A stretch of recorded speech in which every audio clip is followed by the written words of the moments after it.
no inga kala polu wa o fasa se finga kau kala pe exercise le pule te malua fa solo ako vai fe lunga nga fe mai in churches I kadesia ko ngani ya kama maya nga fa fiki ya fa de kongu la le ku kau ko manga o la me ngari ki u fa nga lo the proper place or the best place o le tina ile kadesia pole ai o lalo le te ina of the mama. She was made to be there. That God created her with the purpose of placing her under the car.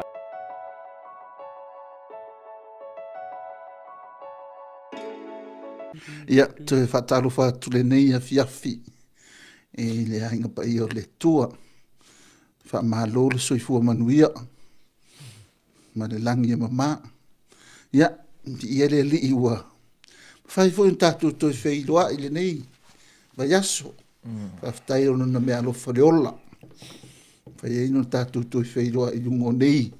Wheso ta inga. Po ori. Penga whai langi. Ia tatu whaasua i lona fionga. Ia po ori. Lona upu mar.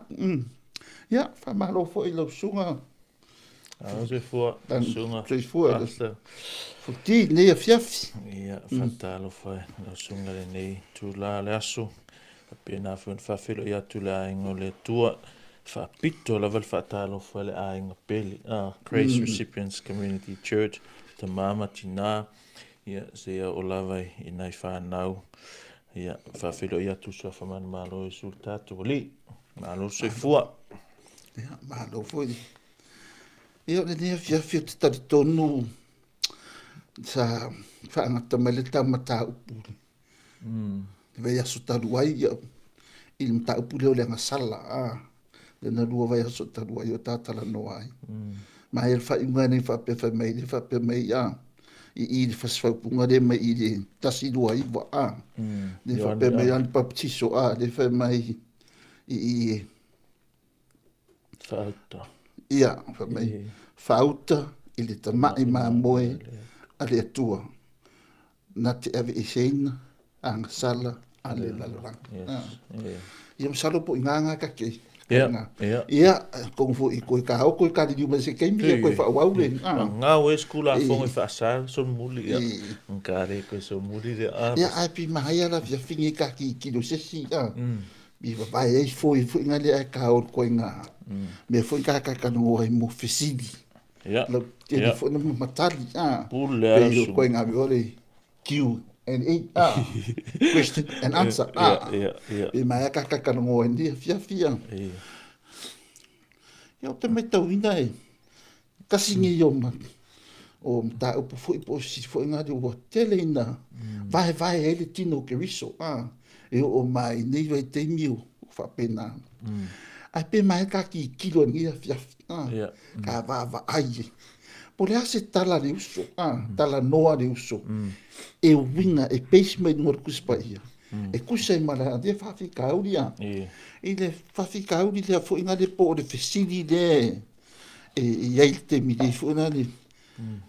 E ma fai ea se fa fini. Ona fai ma fai fea. E ma fai se fa fini. Fai ma fai fea. Saro kelinga vai nga keretino kriso. Ai ni fia fi ma ia li. Parase mga tua li tala noa ali uso. E tu sai ma tu spaia, polar mera mel tu spaia. E tu sai ma fisili ni fia fia. Ya sei be ko pe polas tu alo. Au kam fai mera fisili. O kafia ioia kwa. Ara fia ioia. Wai tat fi mana o e mata tias whaunga ino tina tu sai malo fina ngalu ia ole elesis kusi pixiro lata mai te va ai mua tu sai malo fsiri pasta ngai lole mua Timoteo mata upu e lua sful tolu ma sful fa o te faita wina fa pea wa o te le tu ina atu i se fafine ia o atu pe pule i le tane a ia nofo whaalolongo lava, a wā ua mua ona whai au ātamu, a muli eva, e lei olengia fo i ātamu, a ua olengia le whawhine, ona sole tula fono ai lea o ia kusa o i le tatia ia kale fisili le po le lava le tu ainga feliua inga e feliua i ai le fainga le ma fainga koe alo le tala paulo le fai mai mai awa o te le tu inatu se fafine ia o atu e lua me le tala noa ia paulo i e lua ia faasaanga le faasa i o le o atu ma le pule le tami o wow me e lua e o faatasi ele mafai o ngai aise se tūlanga e o atu e au ngō ma le pule. A whapea fo ia te o le pule o le matawhai o ile le pule po le authority i te tono le lotu o lo tiute lea. Meanga e iai o one of the qualifications o le elder po le whaiwhi au po se tai tono o le ekalesia o le mea lea someone that can teach. O mai lola i le case le tu se mala whafsili pe mawhai e se whawhine po se tina po se teine female o ngā whaiwhi au. E tu sa la markala o le maoki o kala polo me tala polo a wā o te le tu ina atu i se whawhine o atu. Ia o whawhai psuko whamai a wā ua mua o na whaia a wa aile i lua. Pastor, umbiano walu i le lagina lea. O lea le me le context o le me, o whele riwhi i le whamkaranga lea a paulo i le mele. O la o tono se ekalesia po o... Ia mantua fo i o kamai whiwhi au, o Timoteo le, kusere whiwhi au la kere, whiwhi au mantua, o paulo lea. Al keimi lea, o la whiwhi au ia Timoteo pe, sa o mantua i e feso. So, o le context la, o mele mana o mia paulo e whai. Ele o whai e se kalapu su e kupe po se... po se whaalapu tonga i whafo atu ma le kalesia o lo karangoanga i le lotu. O le loku la le. Le mele kau leanga i la o ma le. O te tono le lotu. Le leadership ma le authority kongo o le lotu. Ma i leo karapolo. A wau te le tu ina atu se whawhine. E a o atu. Pe on whea e lua me e whaasa e paulo i. O le a o atu. Ma le pule i tani. A waila e whainga i whatatauanga i whawhine me o te le whatanga. Ole upunga whaunga e paulo i ngā, ole upu atu e wha liliu to leave to the entire trust. In other words, mai kala a paulo. O ke le manga o e turn over, pe permit, pe allow, or entrust le role lea o le exercise authority over men or teach. Not in a government, but in the church. Le context la vai la i o le lotu e tusaima. E koe fo i lava le hermeneutics le i tātou pe o whai aku. Pastor, o le issue le i, it's not, ele o se whailonga lanu. Wale mele le whao ngā tele mai tangata mai o whailonga lanu le lotu, a mese lava i kamalo loa, po wa vai maua lalo ia tamalo loa i le lotu.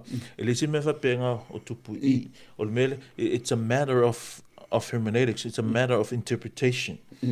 It's not a sexism or discrimination or something like that. Angalem e kaule i ngau e mamalama i mea ka hermeneutics. Ele mana o mia tele le hermeneutics study in order to understand it. So surface, so straightforward. Pero e lua mea i e whaasai e paulo i onga whai fine me mua awange ia o atu. Lua awane i pule i le tani, i to tonu ngā o le ekalesia. Kulo la se fsili, mele fsili ia tina, ia pule ekalesia. Langa ole mea, ele whapenga o ki ngā e manga ngā o le mea lea. Ia mawhai e tina na tau tutala tonu le ekalesia, ele ngā o ki ngā. O si tina ele mana na o ai. Ki ngā la lai kau mamalama le mele whai atu.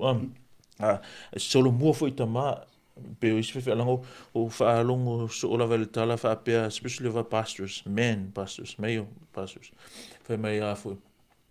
E se sere mea lea o le mwhai o tina o ngā taututala, e markarama mai, koe whaikau le kuspa ia, e au ke whiwa whaikau kua, o le mea le e tau e lau ai, o le mea piksiringa ngā mātiratila i pastor, o le mafua anga. E fai mai lo si se mea mua ke fie lo a fa ko ma awange e kangol pusa ai sale asonge there must be a reason o mafu anga o valo ingu fisio o e wa le awange ko kangol pusa ai that's his reason I la me kala a paulo o ke le fa kanga o le me o le pe fa peti tiro ka ko le nganga kuspa you know e me anga ka o tenses, ma cases, ma moods. Or the mood lale, it's indicative mood means it's a statement of fact, it's the truth, and nothing we can do to change that. Dava pe ma fais o lo fa fonga mistasi in kale singa yengemi o krama lua ile meanga o le tense life ai. It's a present tense. It tells us o se nga yo inga fai pe. Lo inga kala polo o fa sa se finga kau kala. Exercise le pula it kamalua fasolo ako vai foi lunga ko fe mai in churches moinga ele ngata ile lokule ala ku sei Paulo I Efeso ya Timoteo ama so se lokula wherever ele loku wherever whenever ele fatanga ya ole le menle ala alma fuanga wa perfecili vanga la alma fuanga a fe menga ma fuanga me mua e fai upula vanga fe mai a wa mua ona fai o ata so we a fe melo le kalanga o le me kalo ma fo o fo fuanga it's a creation it seems like this issue is a creational reason. There's a reason. Ol mafuanga ole order ole fofuanga. Ola order ole fofuanga. Kusa makala por me. Le anga fai mo tama lo. Anga fai mo akam. Fa ko fa finge pe fa e lua foi mafuanga. Ole si mafuanga fa me. Le anga ele o akamunga nga sala. Ele akamunga ole ngia. Lo inga fo linga mai it's beyond ile kaimi ngai ile mafuanga po e alu ai kuale ile fofuanga ele va pese mea se mafuanga luma mai afisi mo mera vale tu fisilia ia tangata foi nei ai se a me ala inga ia o te fa mai po o te le tu ina fa mai o kere ku inga ku ngai o kere ku inga kai au mai e lua o ke le whakanga ala, pe a whawhengo fie, se whawhine ona tautala pe exercise le pule I ko inga, I tane. Ai, kusa ngai a meile visende I le, ma koso mare a makanga o whonga, e whaile. A menga mafuanga, o mafuanga, o fofa mai langa o akamu fai mo lua ele o akamu se so o popo lenga la ya Paulo I say we don't know that's his reason so we don't need to see what Paul's reason is Paulo mafu anga ka ko lua le fa ali mai ara fa ko nga ka se finge exercise the authority over man o ngol ngai langa o akamu fai mo lua ele o le fingenga ele o akamunga sala mo le fingi o ingala ke vai never will be a time e ko e so mai mai o yo lawa kanga langa se mo o lo ko vai ko ele ku se me apenga so ka ko me dai no there's a historical context so this is one of those applications of historical context it's history it's done there's nothing e ko me ka ko nga fa ke mi e sui ai la mafu angole mfai por faka nanga akamu fai mo ia marisi mere akamunga nga wa yang sal o fingeng o lengia o fingeng fa so inga ya a fa fera fa pe fo ngali e kadesia fo ngali ya kama mai anga fa fiki ya fa de kongu la le ku ka ko ma o la me ngali ke u fa nga lo inga o la si nga siwa o le sifu nga fa la vea I o le singa ko nga me de pi nga I me ya a fa ya la vai ko ma lo la fa nga a de po ko fa vingi ko ya ko mai fa vingi me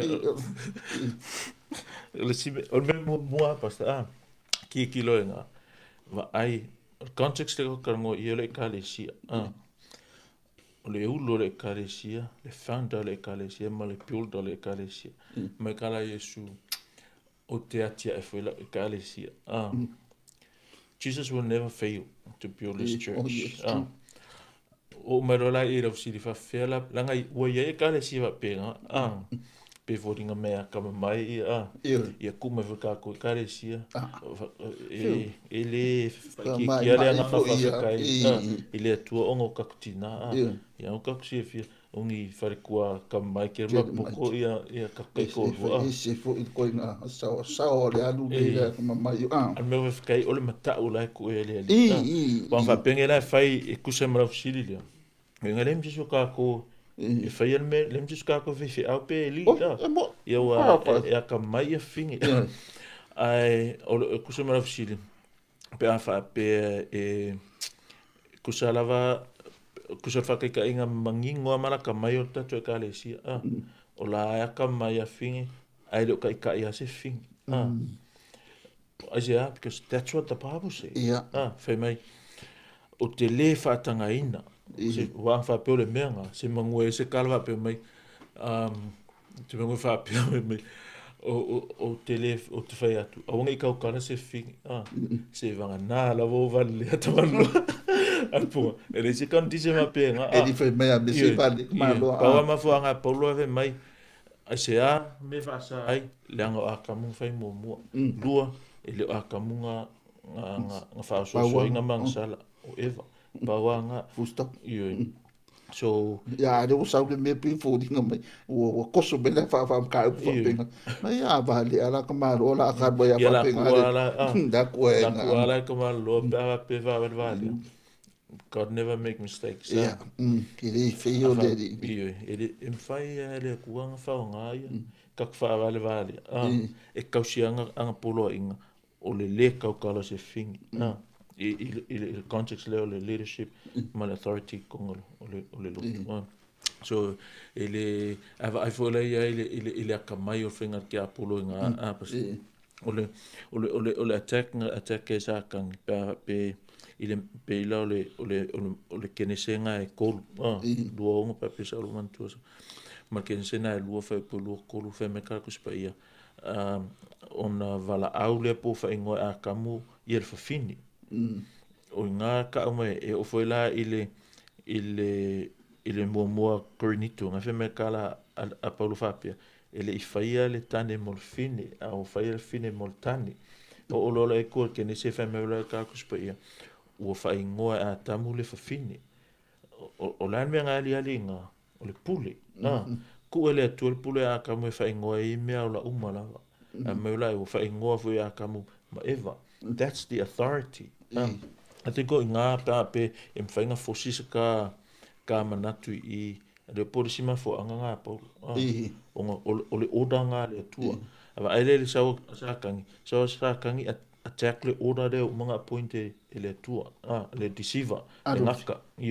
Sau waru sa o le whingi. So first thing i ngā, he violate the order a le atua. Sau lola ia, then it seems like Eva is now a spokesman. Ile aile o akam. So first he violate the order. O le mea whanga, that's how Satan attacked the church. I kemingi. First thing he gonna do, o le violate, o le attack, o le order lea, o le order. O le kange, tai, le uru. Ele whape, le mawhai e tina ma teach. O pela kalkus pa ia ele second Titus. Titus chapter 2 nga whai mai e il tala e whaia onga o tō whini e whaia onga e isi fo i whawhingi whaia onga whinge makua i whinge la iki so wan mera whawhera pēra o le giftinga o la i se whinge sau pēra o la giftinga wanga mei lea tua well you can use your gift but not in this context o le ngofo o leaders as sa oe that's not what Paul says. Malisi mea, fo yalen ma fo anga. Why is that? Well, the Bible says, or it says, the Holy Spirit says through Paul in the Bible. O langa ma fo anga, le anga nga whai mo mot ka malo. Le anga whape whai whakasi. Ia kama eva. Kei mea kasi. Se mo whapea. Ia, umang la unga ia ka malo. A fia la unga fingi. Asia danganga fakas alma fuanga le danga mua faya kam lua dan fingenga ai le ka fe me o le sala akam fe me ka polo I le ngol finge na fa so ina ma nga sala ma soli tu la fono ai no inga la te o le mafu anga nga fe nga I le lua le me ala nga fe polo e fa kai se finge o no inga e vulnerable le finge pe nga vulnerable o se sera le I se uma ma eva they undermine ele oranga me le ku allow akamu allow ever but that was the le mea la mga oi kusai mana fionga le kua ka kulia na kam ka pule fai na le tan no so ko a mai er kuspa ia e la mai na le la fodinga mai le fia fingi lo I dem ka puna fa ko kelinga vai na le tino ke wiso o le fodinga mai la e le mfat ya fu e kala le o there's no excuse wa la fa ka ko la finga ka fa o ngai ko ele ko la mo se le that's not the point the point the context is o tu tonu o le lo tonu le kale sia ke va ai ka ko ile la a fono tato kale sia fa la tusi il tina te tupe il tina but they don't have that office as the authority, the last thing, final thing, fili e fai ungo me fai, but o lako mea alofa nga, ka sau ka whea o nga sa, mostly ladies. Why? Because they're teaching children and girls. Kongole o kakamakua, ngai whai ka ko, ka ua makua, so that's how we go about it. Ina ia aua lavange I le uska ia ka kole mea lea. Le oda le whai mai ia pau. Panga ia ke le. Le na ua mau ki ngō whai la lem ka up. I le mele ka o le whai si au o le. What we're doing tonight, Pastor, kusale ka ke whai mea I lungo le like surface. Mal whamui me o lem whina malama. So it's depend, let's just skip poangi fisili. Ya fo I se me fia mai tina. Io tatu to e tartara noa fo la ia le ka upula vale. O le bepe funga o le fisili mantali e fai fo mo le bongo e fisili mai ya.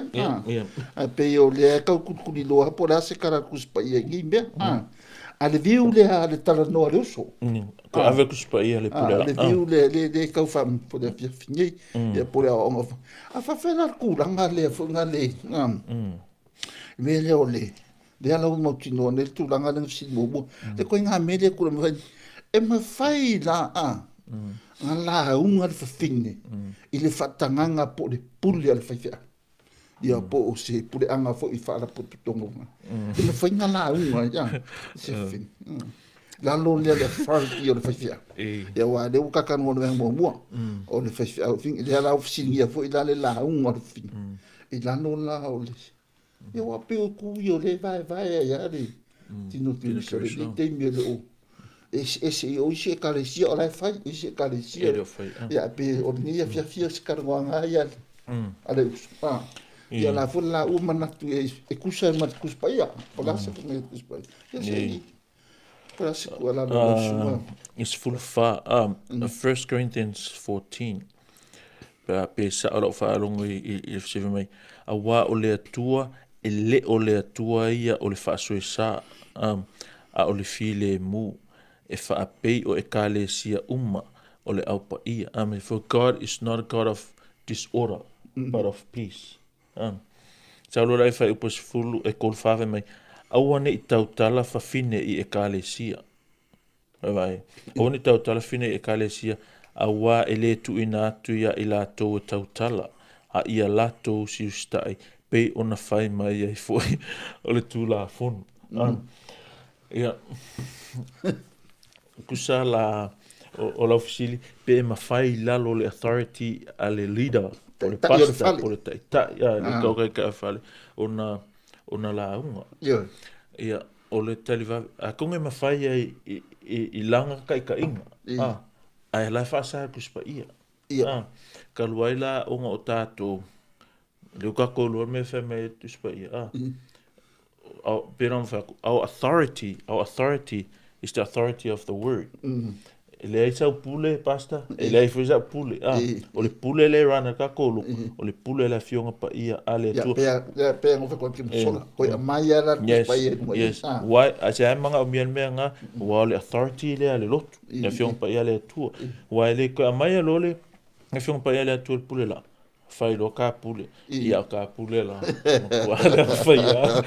Kusara afia la kusa o le mele I si meo I mea nauso me leo langa au ona maana I pas fa fianga approach a fe au la unga I ro ko lua o la kala leng fa fa mai o kere fa ko lua e alu la ankus pa ia inga ia sa la unga ala foi mon mau ia ro ko lua va ngana fa ko lua e alu la ankus pa ia inga ia fa ki ai me yo o fe fianga wa inga ma ia loa o ngā oa o la whāngau ia kuspa ia a whaola inga ia tomtra mai ia ui ola ko I mā ngai wala e iski ke mi whakamangu whea sul e o arkala il mea whungare o ve merfing sul o le loa la pole atsa ingo o karangoa ku isu sia kusa a whawhai ngofia me o wharu fia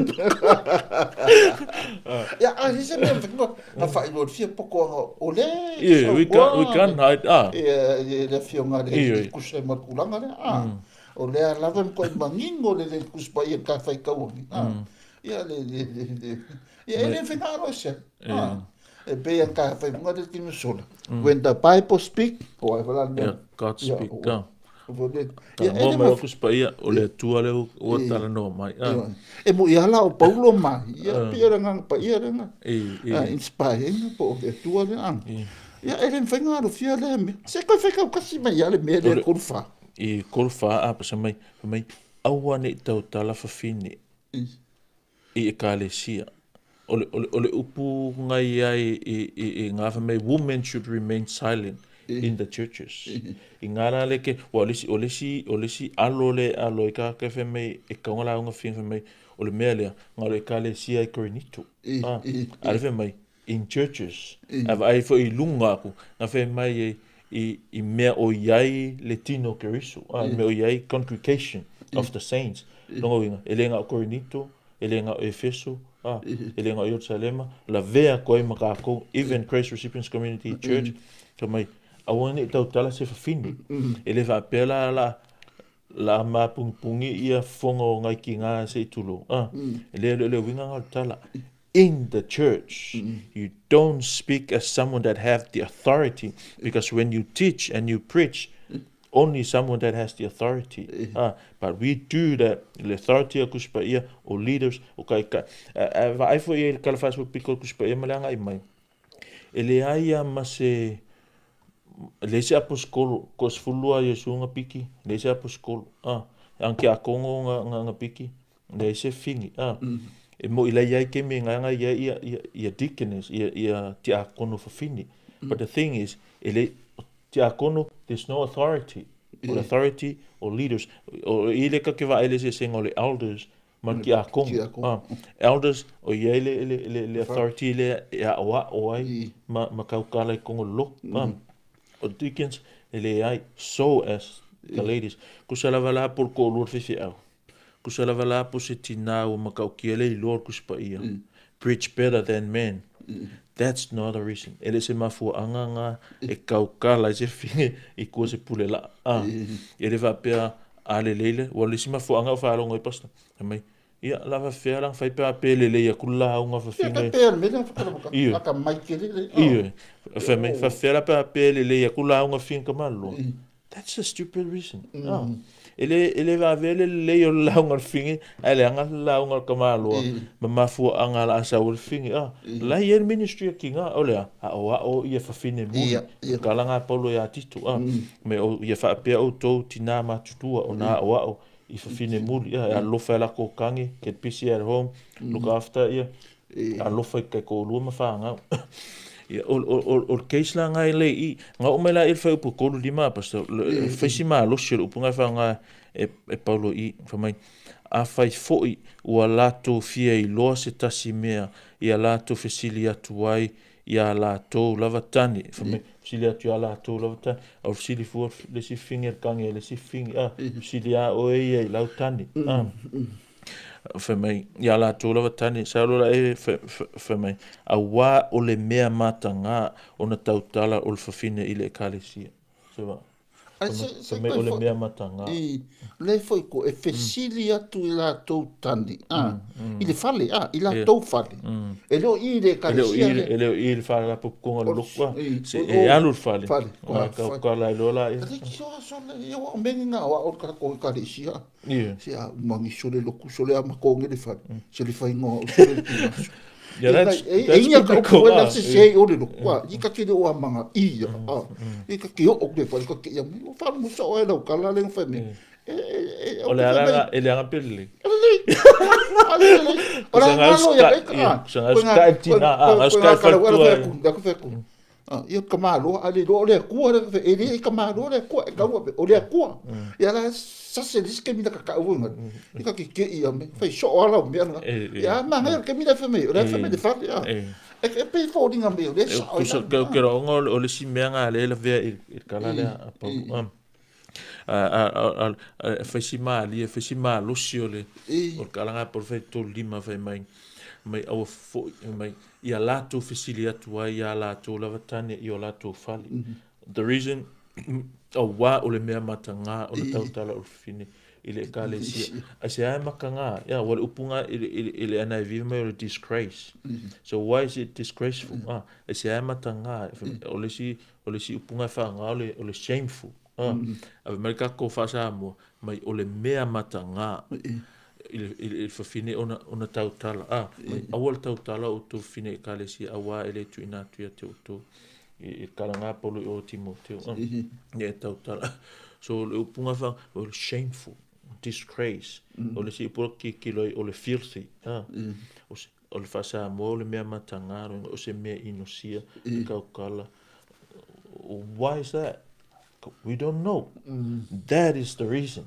la mai you don't pe me funga le episai oinga le ale ko nga la aunga e ai le ale ang folo yo ke fa pengan me le la fe mai o me matanga a me kere malie o la vanga la fe me matanga al kau fai e se ama kanga ko langa le ka o i Paulo me le ka o Paulo luma i ko o ya Timoteo fe mai ang fa ko e awa ang le ka langa o kamalo fa mo lua e le kamalo nga sala wala vanga ma fu malie mai wala vanga ma fu I say if it's a disgraceful thing because some says that that's just the Corinthians la fa nga e kala le pa fa me fa pe kol fa mai in the churches ko me vela o le atua o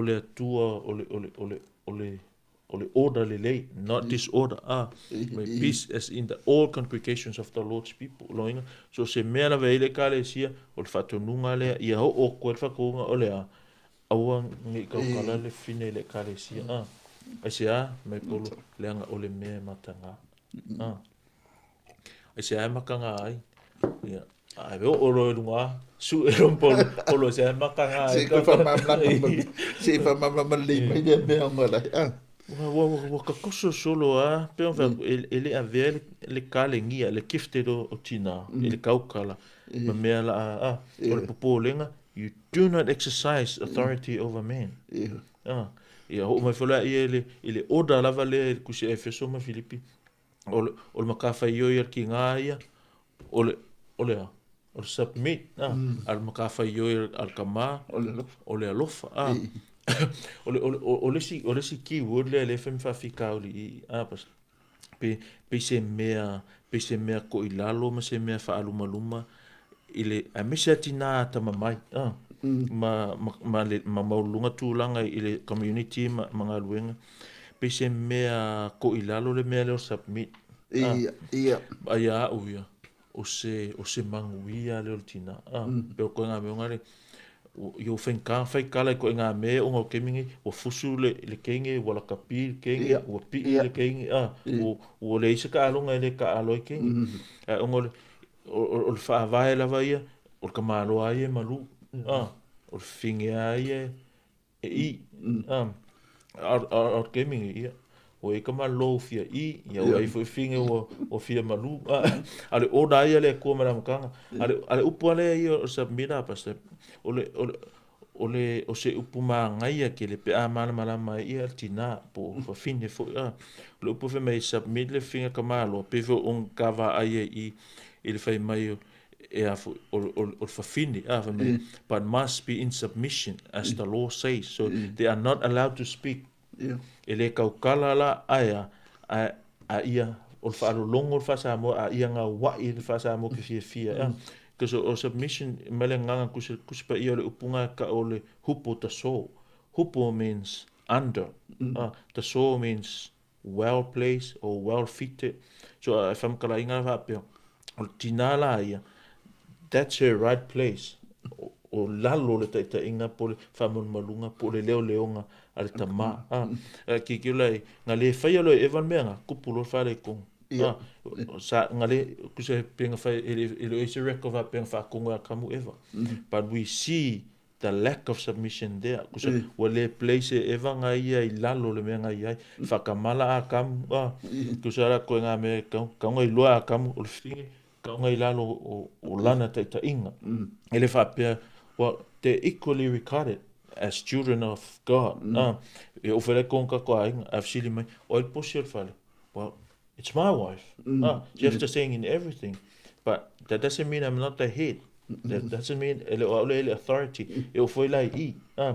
The proper place or the best place o le tina, ile ka le sia po le ainga, o lalo le taita inga al tama. She was made to be there. That God created her with the purpose of placing her under the card, under the protection al kamalo. Le winga yo le upu submission, like hupota so means that under well placed, that's where you belong. Ele va pela o superior le sia, ele va pe o maulunga kulis. No, that o inga lava na fai oi pe kele fia kai la kamalo. Sorry, you were called to lead.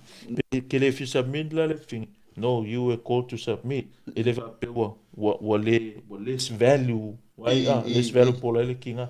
No, that's you're same. But with your roles, it's different. Position mea fe me wa le si wa isi fe fanga nga e ka o isi foi mau kuspa ia, but we all regarded the same. But our roles is ka ko roles. Isa wa e mo manlu wa finge pa ba me ma ka malo pa ku sisi ka ngo funga ne pa e mo manlu o nga ayo bele o ngo funga ko le ko nga ia vai dar finge funga de o maliu ia po la fskurang ve ia po skura ia pe fa ale isi ma manlu ve ki o nga walu sele de inga de e ka fa winga nga le upule submit o I le ke nga ma fuinga le fa pe be e ka lo sa mi o le lau ska ia pe nga ka me se la pe sa ulitina e PhD pe sa la doctor la ia wale fa pe lo ka le ka plantation na ka ia wale ia mafia le para kingi di sa la ka manga doctor fe o wale finge ala doctor wo ngofo yesu lo nga ke lo longa long kulang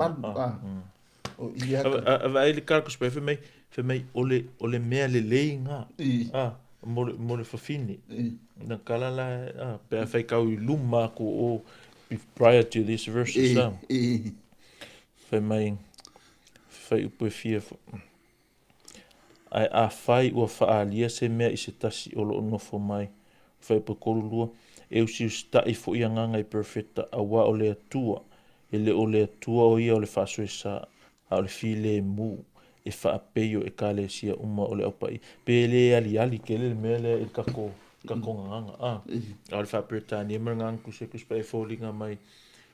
There's no other place that a woman should rather be than here.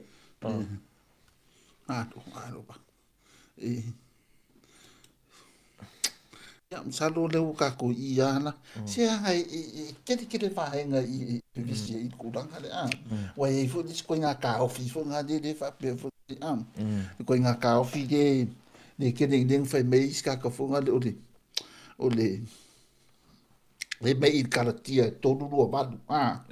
Ngai wha pe ngani ka e kukusa umaka haka uma. E kukusa umaka e le se kai e le se kukusa umaka pe o le singa alala sao e ngā o le tane o le fini.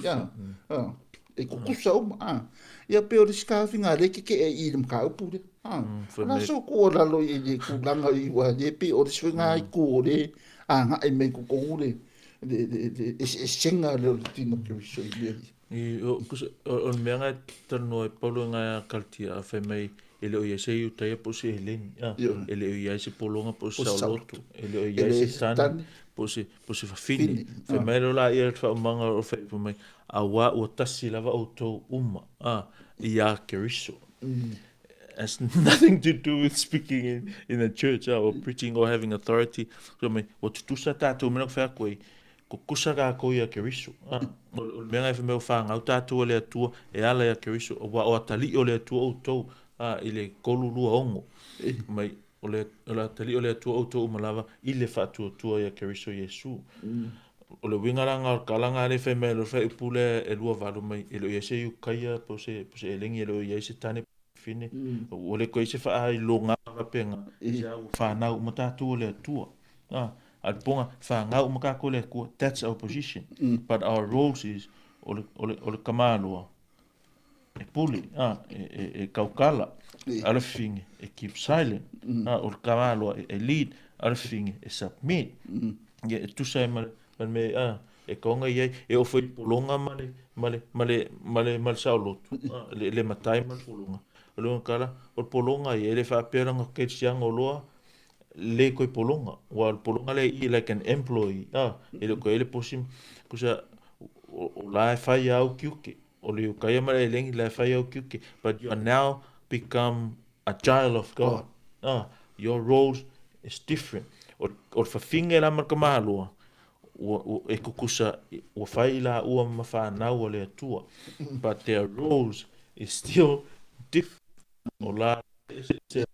o la tute mala vala o le fōringa mai la o le context o le mea o whakahofi kosu o ka upuru ai le se mea o se fōringa mai e le se mea ai ngai fōi le mea le ele ai e wapo i le kele fōi le si sau kukongo e le mka upuru le ka kikaru a le akangia mai e makua ai ele se mea e whai e fu e le relate nga i ele relate there's no way o le whanau o le atua, le wingo le mea, ai le se mea whapeo le kau koso i le mga upu le la unga mani.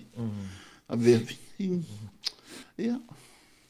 Ka masalo, ia, ok, no paunga ngi fesilio, ni ka oke o isi so fesilio. Ia. Lueringa. Paru mea ia. Ia. Ka kou ia ua walau inga le atua teita. Teita. Wa mea vunga. E whapea ngai ki ngā eskemi wa e mu whaale kai whaale kai ka koa pio kalaro ke mangkoi o kene seve mai kala kuspa i mai e wa ia tu fo ilo mana o ilau tani a ier kala mai ia akamu ta for o fingela ia natural me le nga fo o mai lo le ang sala mai fo o le si me this is one of the number one temptation is lo lang or fingi or ele fa pe wa I lo manga o lau kangi because most people lean towards le IKEA le o le wa o le manga kor fingi le tani sexually but that's not what the ele conscious nga langa because ele se me le anga me nga o la fa tonu mai fai al mele fi o le order lava le marka ka inga le a natural lava le temptation le fa so inga le o tina e fia ka le winga nga kala wa if ilo manao ilo tane like you want to be a man in terms of leading le o salula io paulo fe mai o fe me nga o le me matanga o le me just shameful filthy disgraceful thing to do si kala pole po si kausa mrela kikioka. O le mene ka kanu le fiafingi relate to the church. It's the context of the church. Ni ke vufa pe ya la fa pe wai. Pe las fa ka inga o pe uka ka e mai se. se finge le malo. Perché ma lo fasta. Ia, palemia mai se finge. Ma ia, le fai mai se wali ia. Ai le do. O mea nga ia malo. E disia, o le loku le mea ne, whakakarangoa le finge. O le mea ia ngan malo. Ia sa o whaamaila ka mai le o finge. E o i whao ngā le, whaingo le malo, ia mea pe ungi usila leo. Ai o mai no le loku. Ia. E whaia langa e purangu. E kongu oile tina. But still, you can't preach in the church. You can't speak in the church. You can't exercise authority over men in the church. Why? Mai kara polo, a whai mo akamu. E reo akamu mo angsa. Kewe mai polo, o le mea matanga. So, ka ngaka mai ngai a polo. Ngaka ngā o koe whai sisi me wanga o ka. Uila o ngare kau ki whai e i Grace Recipient. O le mea ngaka kuspa, ia, ngaka roinga. O koe whai sisi me o waku lunga ke ua sisea i ngale mea. Ala whangaka i o le whai momo akamu. Ia ka kia ero ina. O nisi mei kua aku. Ia si o le range koe sine. Koe sine ia. Pora anuma fuanga whai akamu e whai mei de mea. Ia pe o se kuranga. Malo. Ia ai wakure wha maro ni ka kundawa. Ko uma fo ia. Si do le ni fia. Yes. Ia, ale nga ia le whaftai pasta. Lo le. So fo I male. Ia, manuia le tua. Tai, na quais. Pele me alo fa mai le tua le poto male ta mai. Ia, wale fatino ino langa na wenga. Ia, fa manuia le tua mo pela la nga wale tau singa le la mamoi. Ia, mase mahisia wale. Fa wina. O fica ngalo le tua. Ia. Ma o te taritonu. Ia. O le whainga ngā tātou por kalame. Le nei a fiafi. Ia, whai fo I wala aloa se whamatalanga. Pe pa o wale fo I se tala le nei a fiafi. Ia, whamangalo mai fo. Tua tuina. Ngā, ai, pau, au le mea, ia, whale I le tua lau finga ngalo. Ai, so sili e toi whalau te lea le matau. Awa noa lau vidi mai, ai vai ke ua ngalo lau like. Subscribe. Malau comments. No. Whamanuia le tua I lo loto le nei a fiafi. Soifua. Nele.